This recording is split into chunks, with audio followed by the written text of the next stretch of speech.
So what's the final verdict on the Motorola Devour? Well, by itself, it's a pretty decent phone. It looks great. It has this aluminum unibody with the black rubber, and it's a really intriguing phone. The slide mechanism is great. The keyboard is pretty good, and it's an improvement on the Droid. But that's the problem, is when you start talking about the Droid and comparing it. You've got both Motorola phones, both on Verizon Wireless, and this is really a missed opportunity, if you ask me. You've got the Droid, which is the premier phone, and it has a 3.7-inch screen. It's got Android 2.0, upgraded to 2.1 soon. It has a 5-megapixel camera, flash. It has all these great things. And then you take the Devour, which takes a step down in nearly every category. A lower megapixel camera, no flash, slower processor, smaller screen, and everything. Now, I assumed that the Devour would be, a cheaper, plasticky kind of version of the Droid.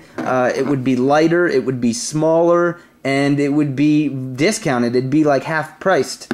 It'd be like a half-priced Droid, which I thought would be a great idea because it would bring new users to the Android platform, and it would serve a different group. It would target people that, they weren't all about smartphones and weren't willing to pay an ante up to get a Droid, but they were intrigued by Android and the possibility of having a smartphone. They really liked the form factor of the Droid, so why not get the Devour, which is, a more a beginner's version almost of the Droid.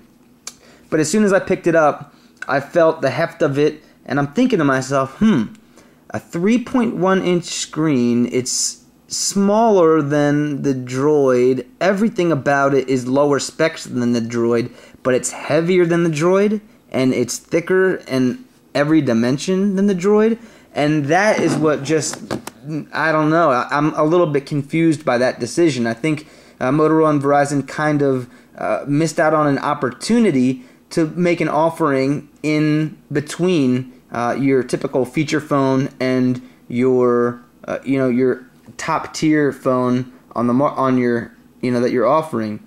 So I am disappointed in that regard. It isn't a bad phone by any means, and what's really going to determine its success is the pricing. And whatever the pricing is now, that could always change in a couple weeks, in a month, and it usually does.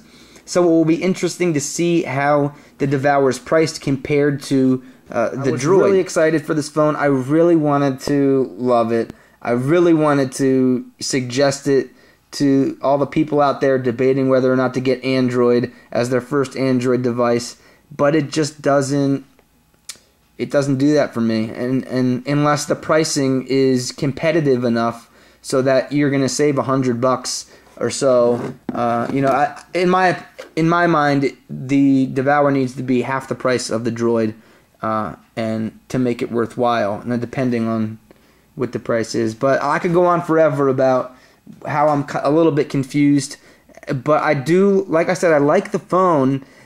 It's just when you put it in the context of they're both Motorola phones, they're both the same form factor. One has lighter specs but is heavier and bulkier and could be about the same price, and it's on the same carrier. It's just a little confusing and makes you curious. That's it, ladies and gentlemen. The Motorola Devour and the Motorola Droid, both on Verizon Wireless. And truth be told, if you get either of these, you're a winner. So I would still recommend either of them. If you don't have an Android phone, pick one of these up. If you like one more than the other, if you can afford one more than the other, whatever, grab one of them because Android's awesome. Thanks, folks. Rob Jackson, Fandroid.com.